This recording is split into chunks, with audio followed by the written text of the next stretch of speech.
आज के वीडियो में आपका स्वागत है। आज हम देखेंगे कक्षा 10वीं के अध्याय 1 को रासायनिक अभिक्रिया एवं समीकरण। तो चलिए हम देरी ना करते हुए वीडियो को स्टार्ट करते हैं।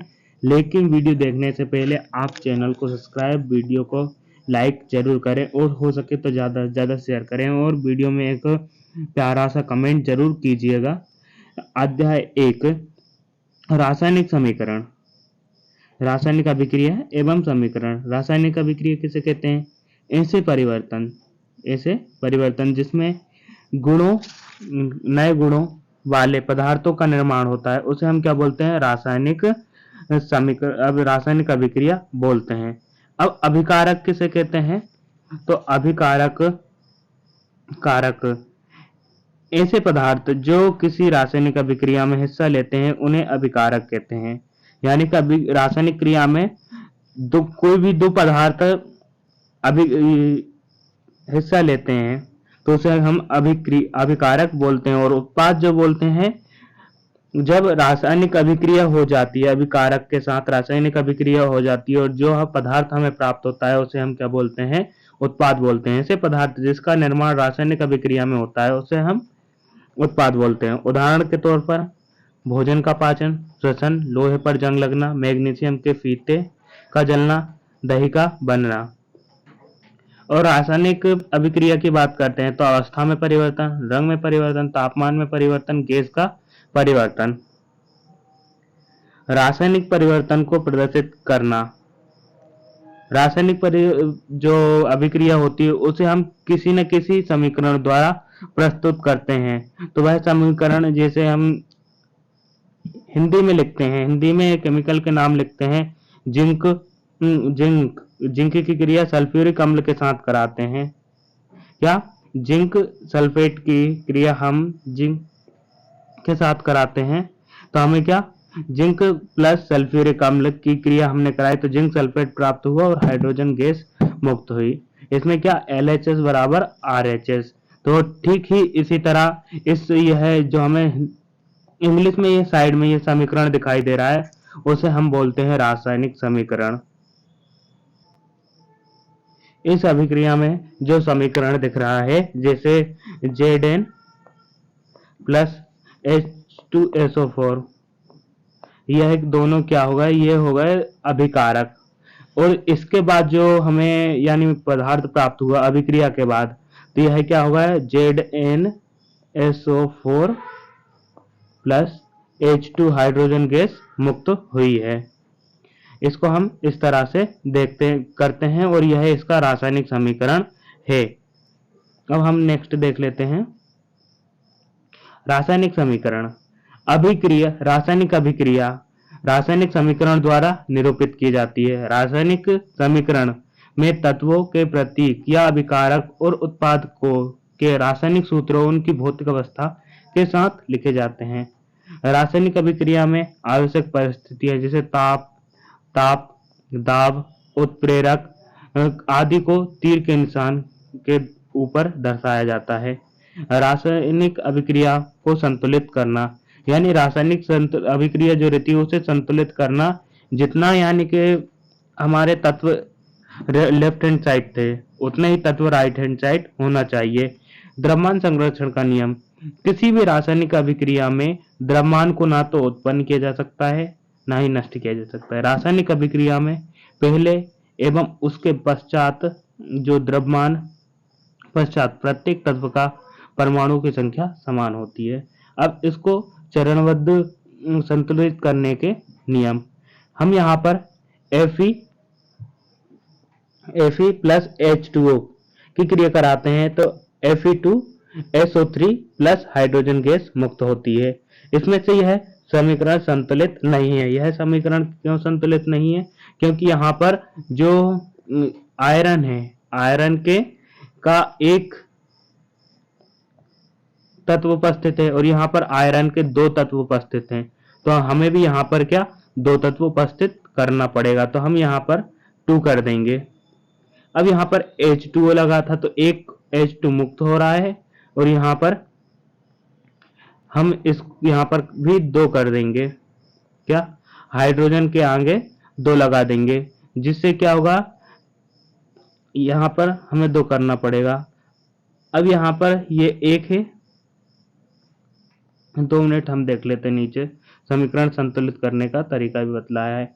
यहाँ पर हमारे पास अभिकारकों में ये जो आयरन की है संख्या है 1 है, हाइड्रोजन की संख्या 2 है और ऑक्सीजन की संख्या 1 है, जबकि उत्पाद में ऑक्सीजन की आयरन की संख्या 3 है, हाइड्रोजन की संख्या 2 है और ऑक्सीजन की संख्या 4 है।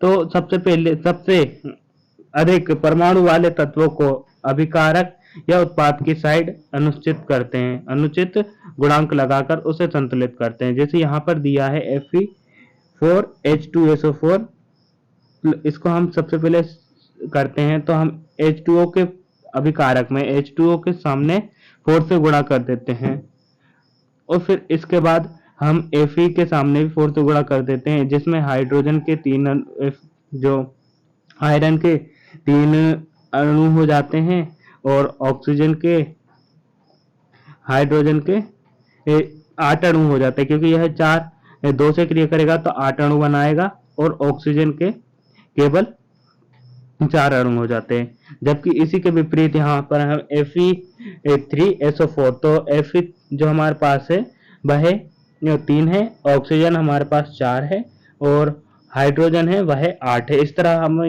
रासायनिक समीकरण है वह संतुलित कर सकते हैं। चरण 5, अभिकारक एवं उत्पाद की भौतिक अवस्था। ठोस, द्रव, गैसीय अवस्था में होता है। जलीय अवस्था में 3p iron plus hydrogen dash comma oxygen. गैसीय अवस्था में ऑक्सीजन है तो यह क्या आयरन ऑक्साइड बनाएगा प्लस हाइड्रोजन गैस मुक्त होगी। कुछ आवश्यक परिस्थितियों में जैसे ताप पर उत्प्रेरक को भी तीर के ऊपर दर्शाया जाता है। अब रासायनिक क्रिया की हम बात करते तो यह मोस्ट आईएमपी है। रासायनिक अभिक्रियाओं के प्रकार, संयोजन अभिक्रिया किसे कहते हैं, वियोजन अभिक्रिया किसे कहते हैं, प्रतिस्थापन अभिक्रिया किसे कहते हैं और विस्थापन अभिक्रिया किसे कहते हैं। तो सबसे पहले हम बात कर लेते हैं संयोजन अभिक्रिया की। मोस्ट आईएमपी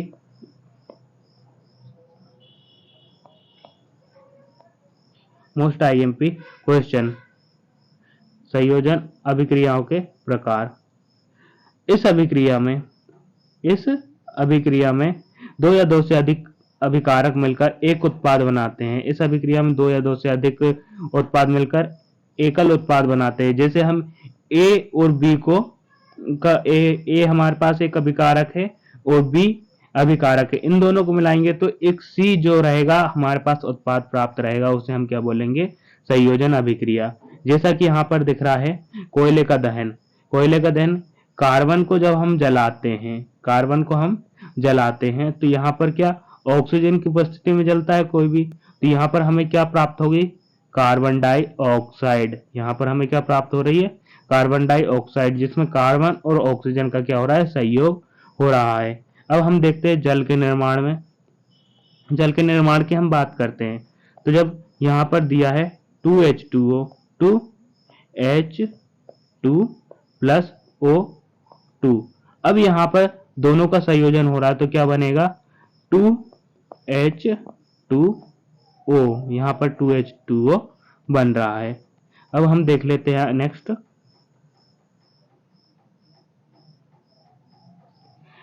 बिना बुझा हुआ चूना। जब हम बिना बुझे हुए चूने को में पानी मिलाते हैं तो वह क्या कैल्शियम हाइड्रोक्साइड बन जाता है, बुझा हुआ चूना। ऊष्माक्षेपी अभिक्रिया किसे कहते हैं, तो जिन अभिक्रियाओं में उत्पाद के निर्माण के समय ऊष्मा उत्पन्न होती है उसे हम ऊष्माक्षेपी अभिक्रिया कहते हैं। जैसे हम बुझे हुए चूने में पानी मिलाते हैं तो बहुत अधिक ऊष्मा उत्पन्न होती है, यह ऊष्माक्षेपी का उदाहरण है।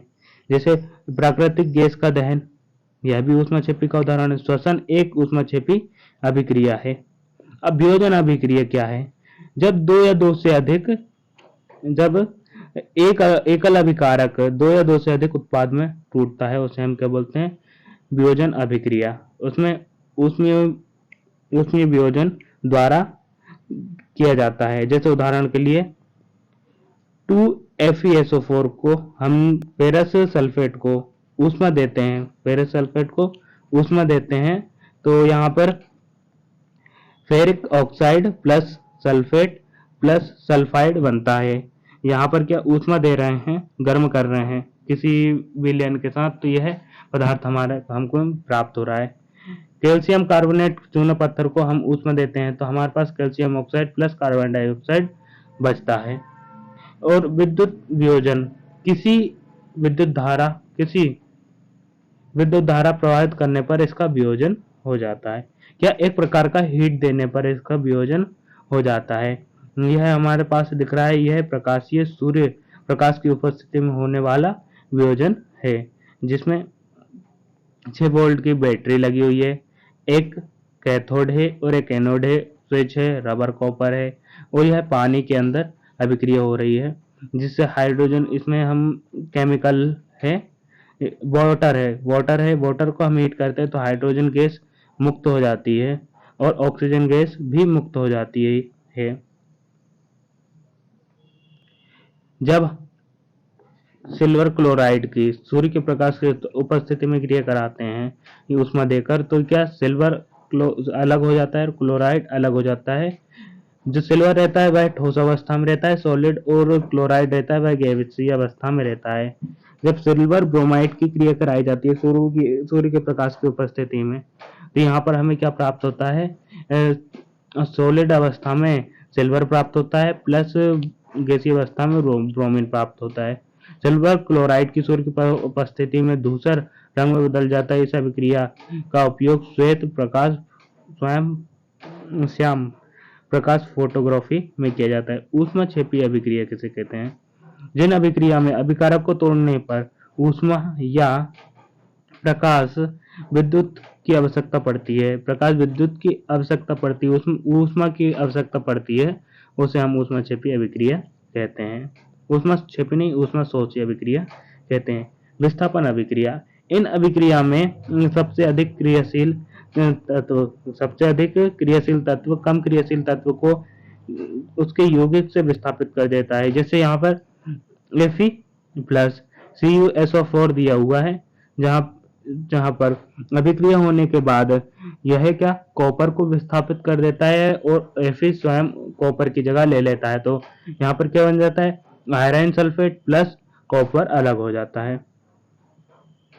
सेम उदाहरण यहाँ पर दिया हुआ है कि किसी परख नली में हम कॉपर सल्फेट के विलयन को लेते हैं और उसके अंदर आयरन सल्फेट की किलो को डालते हैं, तो हम देखते हैं कि इसमें जो रहता है यह आयरन सल्फेट बनाकर एक भूरा विलयन प्राप्त हो जाता है, आयरन सल्फेट बन जाता है और कॉपर हमें ऊपर की परत पर प्राप्त हो जाता है। अब हम देख लेते हैं आगे की ओर। यही उदाहरण है, लोहे की कील पर भूरे रंग की परत जम जाती है और CuSO4 के नीले रंग का विलयन हरा हो जाता है, जिससे FeSO4 का निर्माण हो जाता है। Zn plus CuSO4, Zn zinc sulphate plus Cu copper बनता है। जिंक कॉपर से सबसे अधिक क्रियाशील तत्व है। द्विविस्थापन अभिक्रिया, इस अभिक्रिया में उत्पाद के निर्माण में दो यौगिकों के बीच आयनों का आदान प्रदान होता है, इसे हम क्या बोलते हैं, द्विविस्थापन अभिक्रिया। जैसे सोडियम सल्फेट बेरियम क्लोराइड की क्रिया कराई जाती है, तो हमारे पास barium sulphate plus sodium chloride बनता है।